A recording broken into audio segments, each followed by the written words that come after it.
The old house was beautiful. Built in 1923, it had stood strong against the test of time and still looked as grand as it did on the day it was built. When Michael moved in, he didn't know just how true that statement was. It was more than just the building itself that had stood the test of time. Something else was in there too, and it had been waiting for its new tenant. After a long day of moving, Michael collapsed on the sofa in his new home. What had been his dream house to buy suddenly started to feel like a nightmare. His eyes were droopy, and it was difficult to keep them open. He tried to convince himself that it was just exhaustion from the day, but he knew deep down that there was something else going on. He woke up in the middle of the night to what sounded like chains dragging metal moans. Michael sat up in bed, heart pounding, and strained to listen. Had he imagined it? He thought not. He could have sworn he heard the sound of footsteps dragging themselves closer to his bedroom. Then silence. Just as suddenly as it began, the noise stopped. Was he really alone in the house? He spent the next morning looking around, trying to find the source of the noise. He checked the attic and the basement, even venturing into the crawl space beneath the floorboards, but he found nothing. So he decided that the house was safe, or at least as safe as an old house could be. But strange things started happening. He would come downstairs and find objects moved. Books were knocked off shelves and thrown across the room. Chairs that he had placed in the corner were found in the middle of the living room floor. At first he thought it was the wind. After all, it was an old house and the windows didn't seal properly. But he noticed that the temperature around the house was always freezing cold, no matter what the thermostat said. And it wasn't the kind of cold that a broken heater could explain. One night he was awoken by what sounded like hushed whispers coming from the other side of the door. They were soft, barely audible, but definitely there. When he got out of bed to investigate, the whispering stopped. Michael stood in the doorway, listening intently, straining to hear anything. But it was silent. The only sound was the beating of his own heart. What was going on in this house? He asked himself. His friends thought he was making it up. A ghost. They'd scoffed when he told them about it. Yeah, right, there's no such thing. And that was how Michael had seen it for most of his life. Ghosts weren't real. And if they were, he certainly wasn't going to be staying in a haunted house. But then one night his friend Steve came over to watch a movie. And while they were watching, they heard a crash from upstairs. They both jumped, startled, and looked at each other. Steve's face was pale and he was biting his lip. "Did you hear that?" Michael whispered. Steve nodded, unable to speak. Then the crash came again. It was coming from the spare bedroom. As they walked towards the stairs, Michael felt a chill go down his spine. "I'm scared," Steve whispered. Michael put his arm around his friend's shoulder. "Don't be," he said, though he wasn't so sure about that himself. Together, they went up the stairs and towards the room where the noise had come from. When they reached the top of the stairs, they could hear the sound clearly now. Whatever was up there was moving around, dragging metal moans with it. As they got closer, the whispers grew louder, and then they stopped abruptly. The two men froze, listening intently. Was whatever was in there watching them? When they heard no more sound, Michael slowly pushed open the door and stepped inside. The room was dark, lit only by the moonlight streaming through the window. Michael felt around for the light switch, but there was no need. Suddenly, the room was filled with light. Michael gasped and stumbled back. In front of him was the clearest image of a human he'd ever seen. But it wasn't human.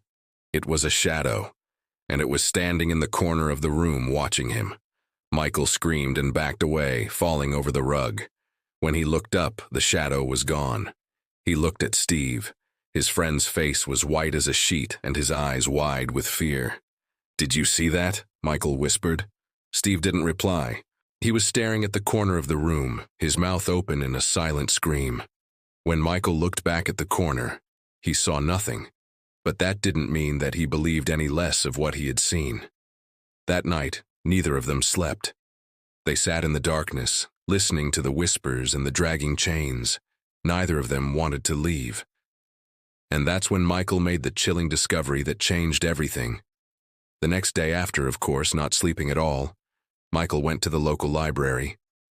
He wanted to look up the history of his home, and hopefully find out if there was any record of the ghost he and his friend had seen.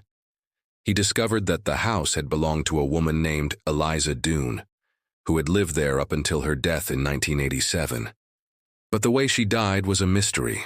According to the records, she'd been found dead in her sleep by her niece, who had come to visit her. But there was no cause of death recorded, and the file contained nothing more. But Michael wasn't done. He dug deeper, combing through old newspaper archives. Finally, he found what he was looking for: an article from 1987 detailing the strange death of the old woman who lived on Hemlock Street. It told the story of how the woman was found dead in her bed with no obvious cause of death.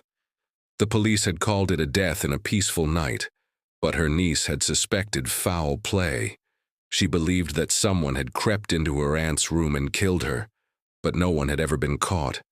Now, knowing that the ghost in his house might have been murdered, Michael was even more determined to get to the bottom of this mystery.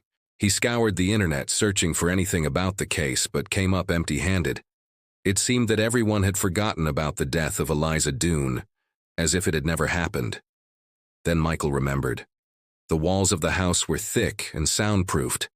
He had remarked on it before, saying that it was probably because the house was so old and had once belonged to a wealthy family. But now it struck him as odd that no sound could get out of that house, not even screams. He returned to the library and pored over old city directories. Finally, he found what he was looking for: a name and address. It was the niece's name and address, and it was current. With renewed hope, Michael set off to pay her a visit. When he knocked on the door, an elderly woman answered. Her eyes were cloudy with age and she struggled to speak. But when Michael explained why he was there, her eyes suddenly sharpened. "You won't believe me," she said, shaking her head. "No one ever does." She invited Michael in and led him to her living room. There on the table was a box filled with old photographs and documents.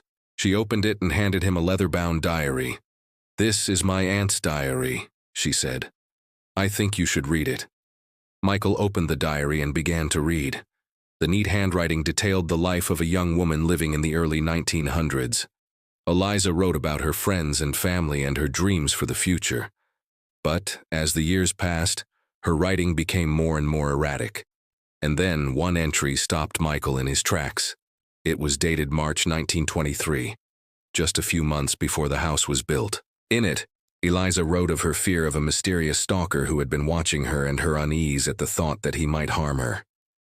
Then the entries stopped abruptly. Michael closed the diary and looked up at the old woman. "Thank you," he said. "You've helped me solve a mystery that's been haunting my house for 100 years. The old woman smiled sadly. "Eliza didn't deserve this," she said. "No one knows how much she suffered."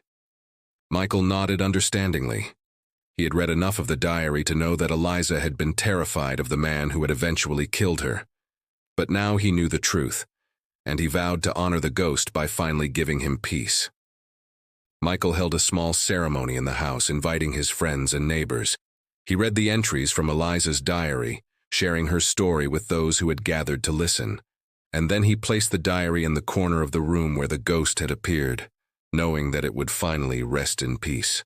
From that day forward, the house was filled with light and laughter once more. The ghost was gone,